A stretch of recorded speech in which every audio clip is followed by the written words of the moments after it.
welcome to Business Talk Sister Gawk. I'm Becca, and today's podcast episode is actually part 2. So if you missed the first one, go back. How to start a nut roasting business. And with me today, I have back Karen Hamilton. Thank you so much for being here. I'm so glad to be here. Thank you for having me. Yeah, and so we're going to keep going with just like the overall, like how you do what you do. We talked a little bit about the trailer and the things you're doing with that, and then the website. And so I kind of want to know a little bit more about, you said your season starts in February and it ends in December. So are you bringing like the trailer inside to places, or are you taking like a mobile setup? What does that look like, and how does that process get there? Right? So we have options, which is so nice.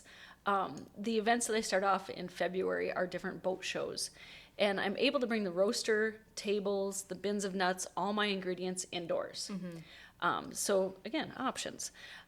There are a couple events that I can actually bring the trailer indoors down at the deck in Duluth. The junk hunt, they let me pull the little trailer in, and then the ice fishing show, I bring the big trailer in. Okay. Which is really my preference, just because the whole world is set up in there. I know I've got everything I need.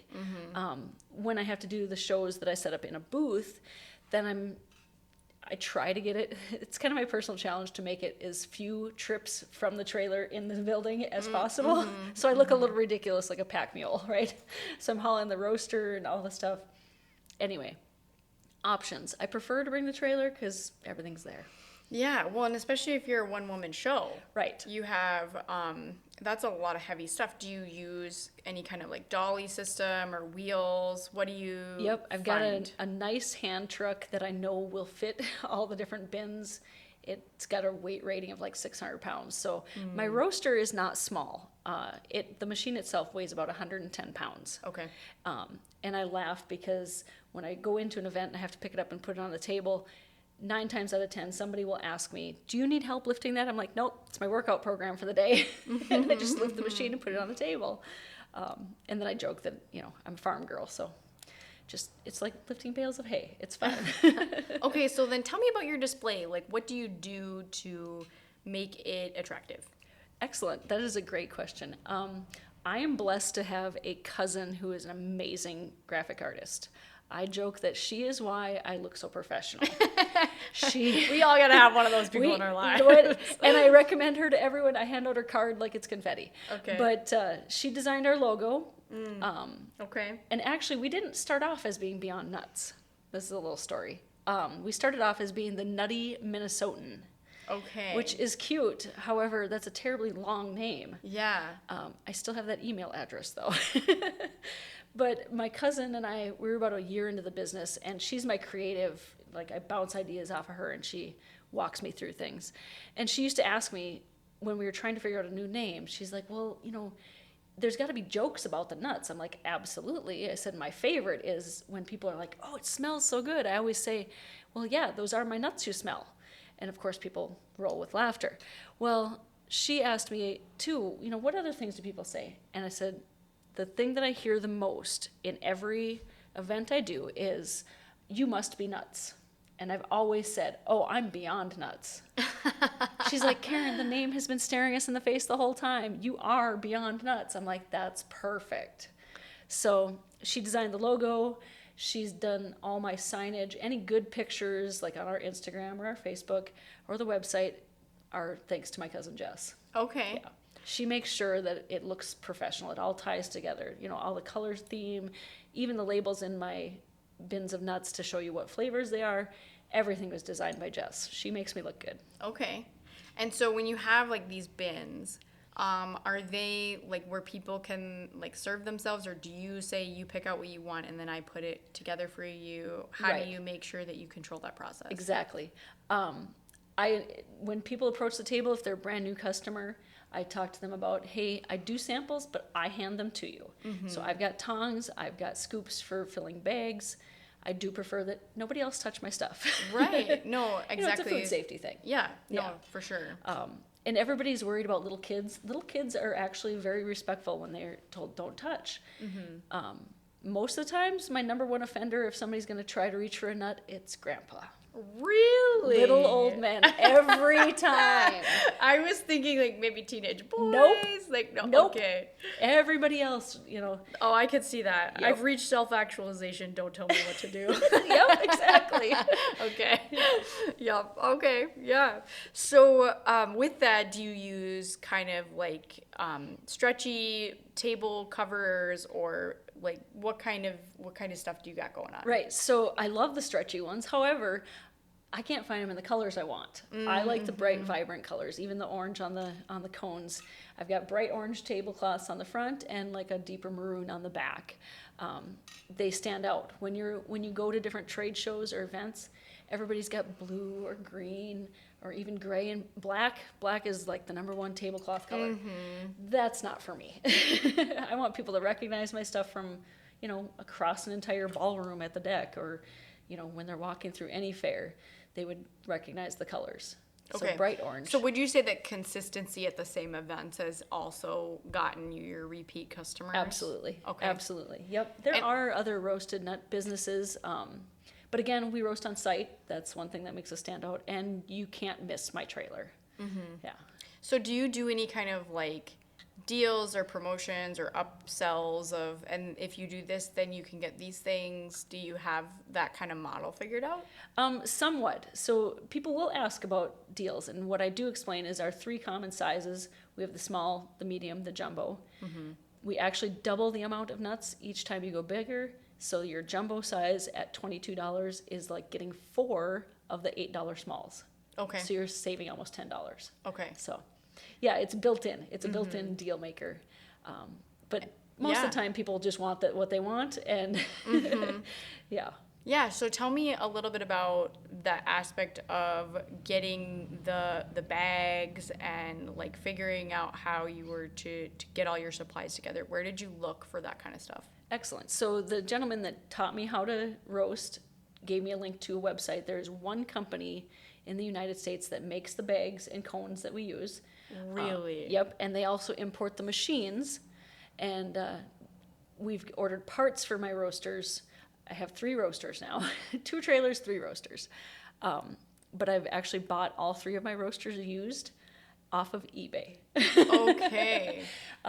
The size machine that I have it's actually a $10,000 machine, but I prefer to buy mine used, and I did not pay that for those.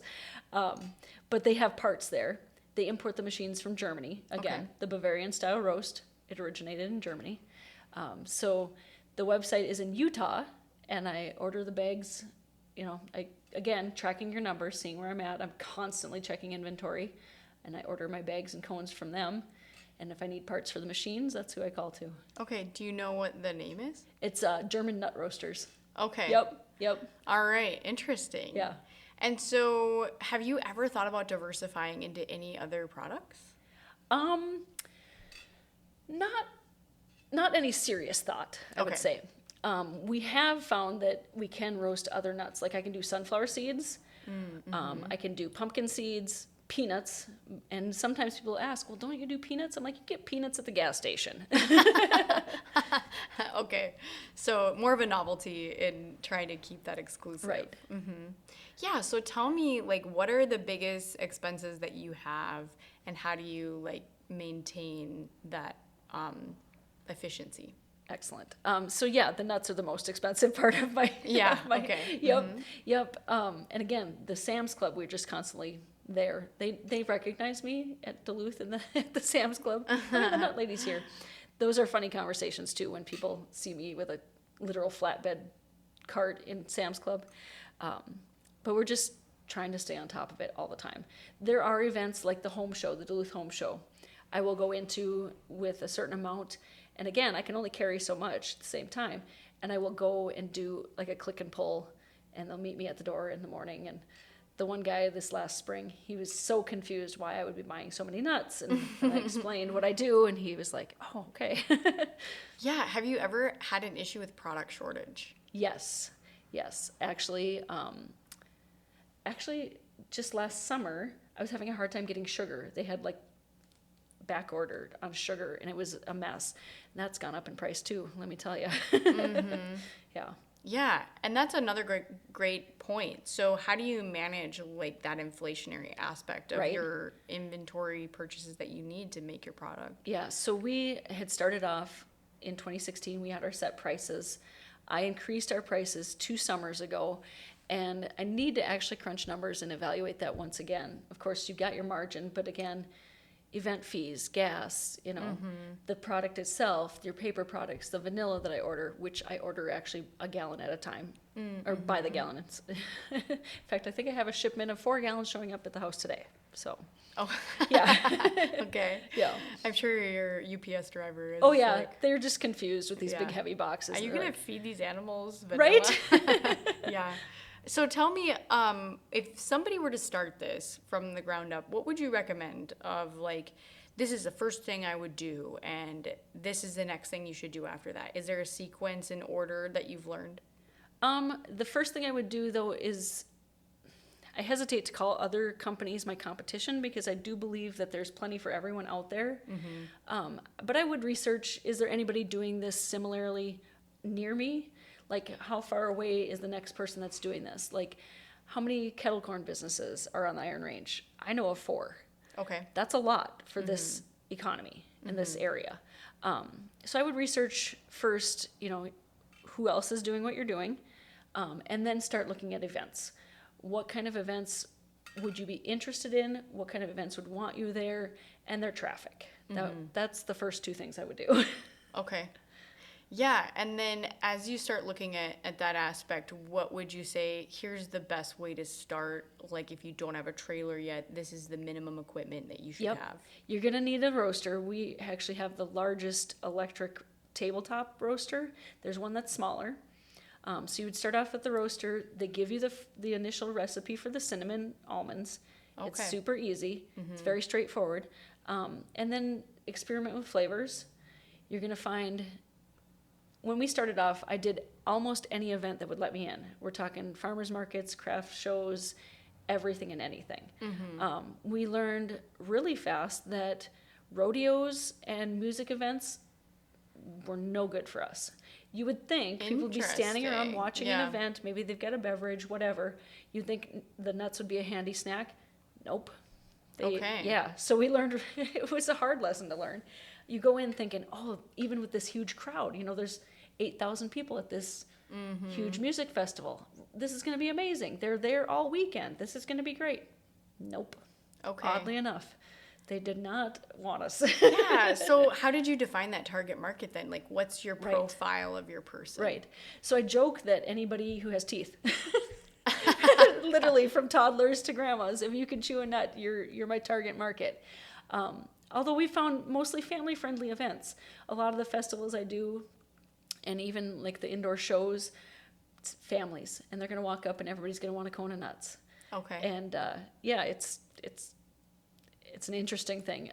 One of our best events, which is kind of untraditional, there's a Christmas tree farm near St. Cloud that found us the first year we were in business at the local county fair. And she invited us. It's actually a single woman who, her sons help her out on the farm, but she sells Christmas trees, and she has like bonfires and sleigh rides and a Santa that comes and you take pictures, and she's got the little Santa shop. Anyway, she invited us there, and we've been going every single year. Okay. I actually leave after Thanksgiving dinner to drive down, and I'm there Black Friday, Small Business Saturday, and then Sunday, and then the first weekend of December. So I'm there 2 weekends at this Christmas tree farm, and she's just an entrepreneur herself. Like, she started this Christmas tree farm when her kids were little, and now her kids are grown adults, and it's a fun thing.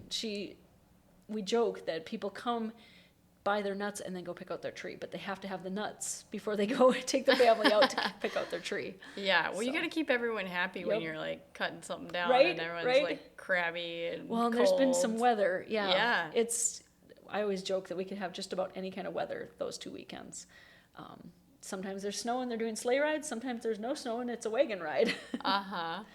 Yeah, no, that's super interesting to know. Okay, this is who really enjoys our stuff. Yep. And to know that it's something that like people like to enjoy with others Yes. too. Yes. It's Yeah. very much the sharing thing. Like, And people buy them for people that aren't even there. Like tons of times, well, I want to bring some home for my dad, or I want to bring, my sister's home with the kids and I could drop these off with her. And Yeah. it's kind of fun. No, that's really good thoughts on that. So that's another thing I was thinking about too, with the aspect that it is something that in the winter people really love roasted nuts. Oh, yeah. Yep. And your season is a lot longer than the average food truck. Yep. Especially where like we live in a winter place with Yep. snow. Is there any difficulties you find with the snow aspect of things, or do you think that nope, we just go strong the whole time and we don't have any differences? I don't think the seasons influence my business as much as some others. We go strong right up into the holidays. The last event I do is the ice fishing show at the deck in Duluth, and that's the second week of December. And right then, people want Christmas gifts.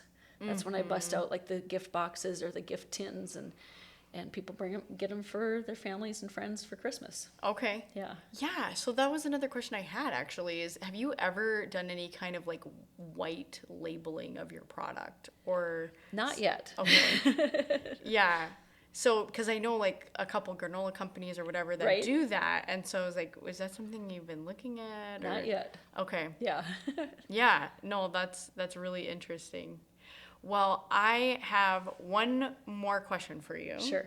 Where can people find you? Right? Just about everywhere. On Tuesdays from June through September, I'm in Ely at the farmers market, and that has grown a lot. We have 60 plus vendors and 8 food trucks every Tuesday night in Ely. Yeah. I know. I've been to the Ely farmers market. Farmers market is very impressive, actually. Thank you. And do you know why it's impressive? Because she runs it.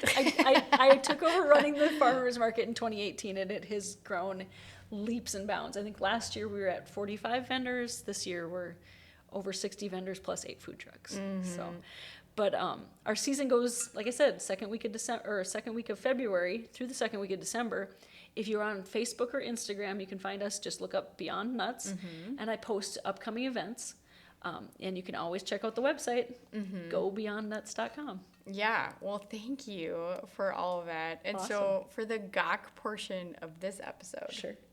I wanted to talk a little bit about just your experiences with running actually the Ely farmers market, and like what you've learned with that, because I think that it's important for people to realize like that's a huge success in and of itself. I'm just going to say that for some of you that have never Thank been you. there. Thank you. It's significant of a feat to see the difference, especially in such a little town.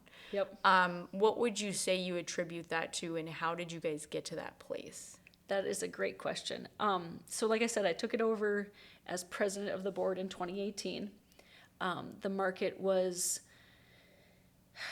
I wouldn't say struggling, but it wasn't thriving. And part of that was they had some division in town with an artist's market and the farmer's market. We have since combined, and there's very few rules that I have. First of all, we're all adults. We can all get along, right? That's the expectation. That's the anyways. expectation. Yep. And then secondly, just if you make it, bake it, can it, grow it, create it, you can sell it at our market. Okay. We're very simple. We don't have a lot of rules, and I also will not ever limit another vendor from selling similar products to others. We have a lot of bakers, but guess what? This one is really awesome at sourdough. This one has amazing hand pies. This one has the best lemon bars you've ever had.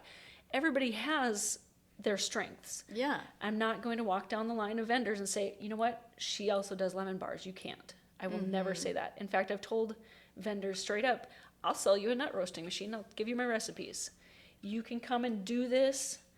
You're all welcome to be here. Like, we're here to have a good night. Everybody sell their stuff and everybody get along.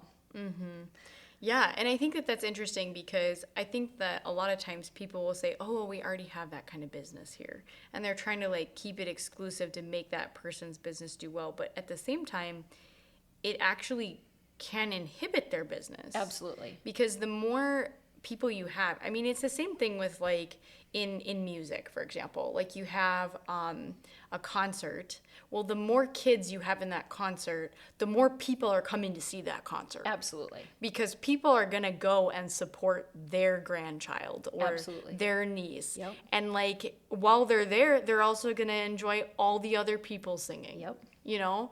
And I think like people forget that. Yeah. That people show up to events to support the people that they know and like. Absolutely.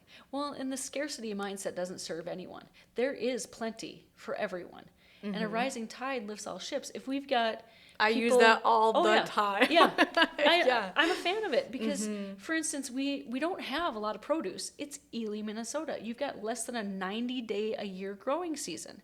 So I'm constantly advocating for, hey, if you have a garden and you have an abundance of green beans this year, please come set up a table, sell your green beans, right? So we've got a produce vendor that comes. The one, I don't have a lot of rules, but a rule I do have is I do not allow that produce vendor to sell before official market hours. Okay, so our official market hours are from 5 to 7. And I have explained, and I will continue to explain to our customers that if I let them sell before 5, everybody that's waiting in line, and I'm telling you, it's a 50 people deep line waiting for produce, they would come earlier next week and earlier the next week, and these girls would never get their truck unloaded to sell the produce, and they would be frustrated, and then people would get their produce and they'd leave. Yeah. And they wouldn't buy from everybody else Right. because nobody else would be open. Guess what? They're standing in line, they're looking around and going, oh, I'm going to stop over here and get some maple syrup, and I'm going to go down here and look at the wooden spoons, and I'm going to go check out these braided rugs. It's beneficial for everyone that they have a line, that they're there. You know, my other vendors, I always say, if you're unloading and somebody walks up, it's up to you to say, we're not quite set up yet, or, hey, what can I help you with? Yeah, we're not fully set up, but can I answer some questions? Can I show you a product? I never want a vendor to miss out on a sale. So again, we're all here to just have a good evening and sell our stuff. Yeah. No, I think that those are fantastic tips because I think the one thing that I've actually experienced going to the Ely Farmers Market is people selling out. Yep. And so you get there and you're like, oh, that's what I want. And then you don't realize that that's like a hot item. And like that lady's only there for a half hour. Yep. And then all of a sudden there's nothing left. Yep. And I'm like, wait, I was coming back for that. Yep. So no, that is really good to kind of have another tip of like, keep it between this time to this time. Yep. And what do you guys do for promotion? Right? So I always tell everybody, I'm like, here's the thing. We've got all these vendors, and our fee is only $50 for the entire summer. First Tuesday in June through the last Tuesday of September, you can be a vendor for $50. Fantastic. It's 18 weeks. Yeah. So, or if you think, you know what, I'll only be here once or twice, $10. You want to come and set up on a Tuesday? $10. That's fine. But our overhead is low. Okay. We have our dues to the Minnesota State Farmers Market Association, which covers us with insurance and puts us in a listing in the state's farmers markets list. Okay. Yep. We rent the park from the city of Ely. We have one little ad, probably a 2-inch ad, in what they call the Ely Summer Times. It's a little booklet that is at every gas station or resort or motel in Ely, shows what's going on in town. And that's literally our overhead. Yeah. Yeah. That's fantastic, though. And I think that's a pro tip to like anyone who's trying to do economic development or whatever, and they're like, oh, we can't get these vendors down here. Well, are you consistent? Right. Are you offering a good deal? Yep. Like, are you promoting it well? And do you provide the people? Like, Right. you know? And I think you guys have done a fantastic job at all of that. Thank you. This Thank is you. like It's one of the so best fun. talks I've done in a while. It's so fun.